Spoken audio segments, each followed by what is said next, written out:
Hello everyone, আজকে আমি পাটিসাপটা পিঠা বানাবো। এই জন্য একটা বাটি নিয়ে নিয়েছি। বাটিতে 2 কাপ চালের গুঁড়ো দিয়ে দিচ্ছি, 2 কাপ আটা দিয়ে দিব, তারপরে 2 কাপ আটা 2 কাপ চালের গুঁড়ো দিয়ে দিয়েছি। এখন আমি কিছুটা পরিমাণে লবণ দিয়ে দিলাম। এখন আমি স্বাদ মতো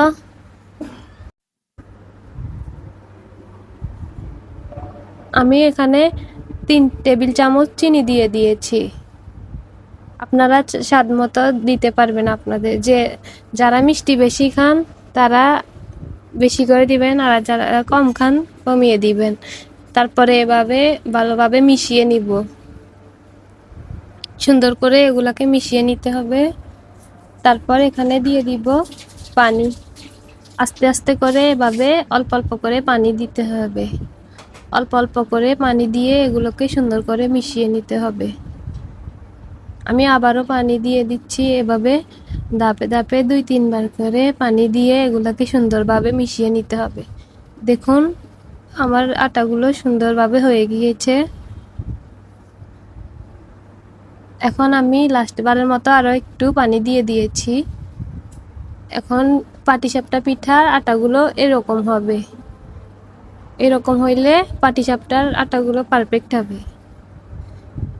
এখন আমি চুলায় একটা পাতিল বসিয়ে দিয়েছি। পাতিলটা গরম হয়ে গিয়েছে। এখন আমি কুড়ানো নারকেল দিয়ে দিয়েছি কিছুটা পরিমাণে। এই নারকেলগুলোকে আমি পাটিসাপটার ভিতরে দেওয়ার জন্য ভেজে নিব। এখন আমি চিনি দিয়ে দিচ্ছি 1 টেবিল চামচ। আপনারা যদি মিষ্টি খাবারে লবণ পছন্দ করেন তাহলে দিবেন। এখন আমি এগুলোকে ভালোভাবে ভেজে নিয়েছি। এখন পাটিসাপটা পিঠা বানানোর জন্য আটা দিয়ে দিচ্ছি কিছুটা পরিমাণে।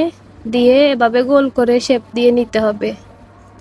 গোল করে শেপ দেওয়ার পরে সুন্দর করে এটা যেন এক পাশ হয় এর জন্য অপেক্ষা করতে হবে। এখন আমি নারকেলগুলো দিয়ে দিচ্ছি এক সাইড দিয়ে। নারকেলগুলো এভাবে দিয়ে এক পাশ হয়ে গেলে এভাবে ভাঁজ করে দিতে হবে। পিঠাগুলোকে এভাবে সুন্দর করে ভাঁজ করে দিলে এক পাশ হইলে তারপরে আর এক পাশ উল্টিয়ে দিতে হবে। দেখুন পিঠাটার এক পাশ হয়ে গেছে, আমি আর এক পাশ উল্টিয়ে দিয়েছি। আমি পিঠাটাকে নামিয়ে নিয়েছি।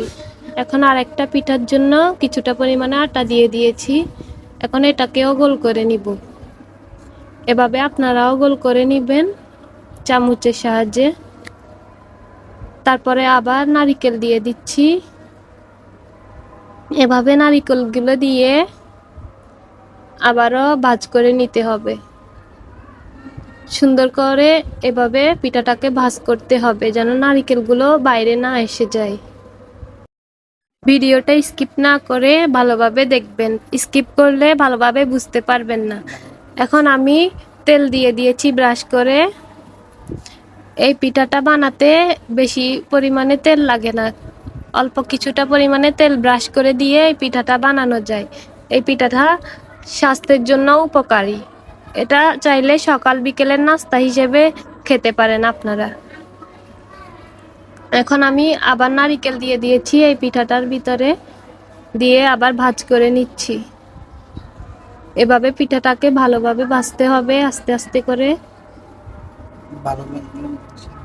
ভালো লাগলে লাইক শেয়ার কমেন্ট করে দিবেন। চুলার আঁচ মিডিয়াম লোতে রেখে এই কাজটি করতে হবে, না হলে পিঠাটা পুড়ে যাবে। পিঠাটা এক পাশ হয়ে গেলে এভাবে আবার উল্টে দিয়েছি। এখন আমি পিঠাটা আরেক পাশ উল্টিয়ে দিচ্ছি। পিঠাটাকে এখন নামিয়ে নিব। এখন আমি একটা ফ্রিজের মধ্যে পিঠাগুলোকে সাজিয়ে নিয়েছি। দেখুন পিঠাগুলো কত সুন্দর হয়েছে।